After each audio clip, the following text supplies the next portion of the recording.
In the wake of the Minnesota Catholic school shooting, the question again on the minds of so many is how do we stop these tragedies? One company is taking a page out of modern-day warfare, bringing drones to campus. The idea is to launch a fleet of these drones in the event of a school shooter. They would confront and disorient the shooter and buy valuable time before police arrive. Florida Governor Ron DeSantis has already approved a trial of these drones in 3 school districts. Texas is doing test runs as well. So is this the future of school safety? We are joined by CEO and co-founder of Campus Guardian Angel, Justin Marston, on this. Justin, appreciate you coming on and help us understand how these drones work. I mean, are they always on standby in the school? How are they activated? And who is flying them? Yeah, so they're they are always on standby.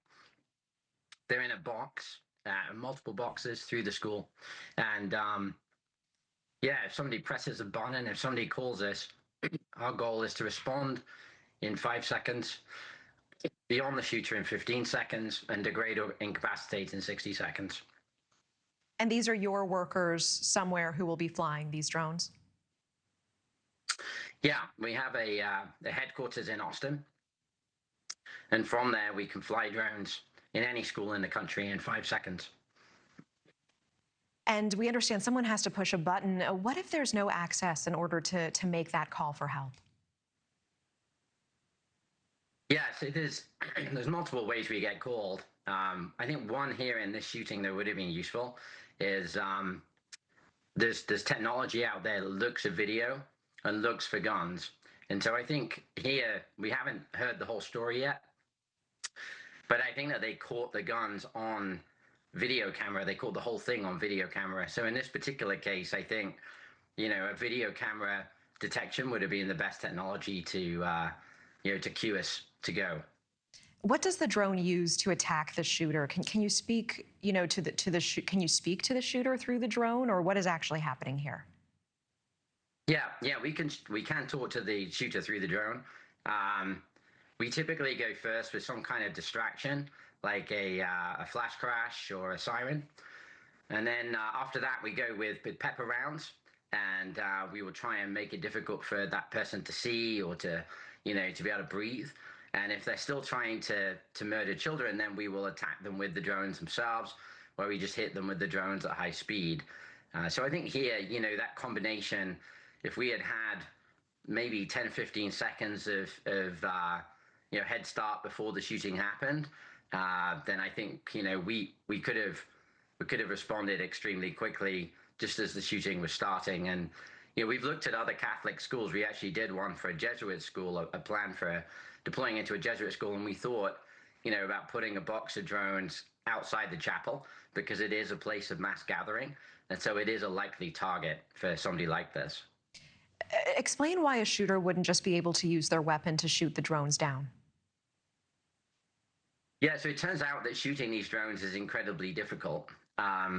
We did our first demonstration with 3 very elite special forces operators who all were trying to shoot at the drone, hit it with brushes, boomsticks, all kinds of things. And it really is like trying to shoot a mosquito. And we've heard that, from folks using them in a defense context as well. So it sounds easy to shoot them, but they're so incredibly hard to hit. And when you've got multiple of them coming at you in waves of 3, even if you clip one of them, the other 2 are still going to start degrading you. And again, our goal is just to buy the time for law enforcement to get there, confront the shooter, distract them for long enough, degrade them so they're a softer, adversary by the time law enforcement gets there. What would you say to concerns that drones deploying flashes or sounds or distractions could escalate a situation instead of de-escalating it, potentially causing the shooter, for example, to just fire wildly or target students who haven't evacuated yet? I mean, in every demonstration that we have done, the drones themselves are very loud and they are very distracting. So if the shooter's going to shoot at anything, they're probably going to shoot at the drones. We purposefully fly them at a sort of an altitude over the ground so that stray bullets are less likely to hit a child who's probably on the floor.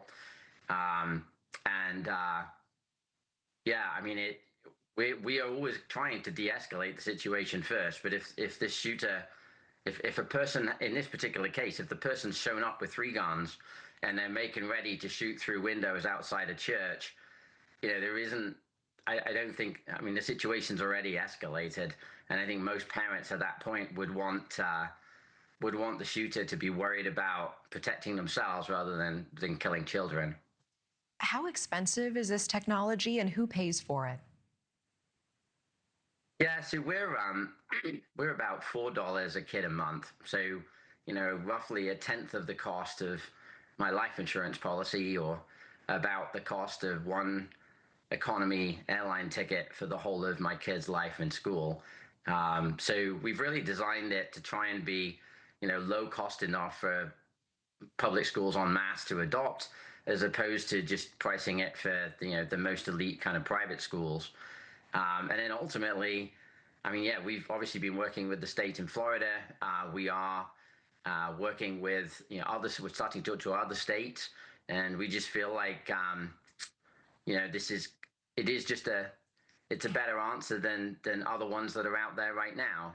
Sometimes technology, I mean, like with sprinkler systems that we all see in schools today, somebody invented those in the late 19th century to stop their piano factory burning down, and now they're everywhere. And so I think similarly, how do you have something that's elite, always goes, never chickens out, is scalable and is affordable? And we believe the best way to do that is by centralizing the talent and then putting these types of devices everywhere so that they can be on site instantly. I hear it. And Justin, we're out of time, but just to be clear, $4 a month for the entire fleet. Is that what a kid is? The managed service is $4 a month per child. Per child. And then okay. Understood. So that's how we scale the cost. And then, and then the drones are additional to that. If you amortize them, they tend to be less than that. So maybe, $7 a month, something like that, including all of the hardware and everything else. And okay. So that's. Appreciate it. All right, Justin Marston, thank you for coming on tonight. Really appreciate the time. Yeah, thank you. Thank you for watching. Subscribe below and download our NewsNation app right now on your phone, and you will get fact-based, unbiased news for all Americans.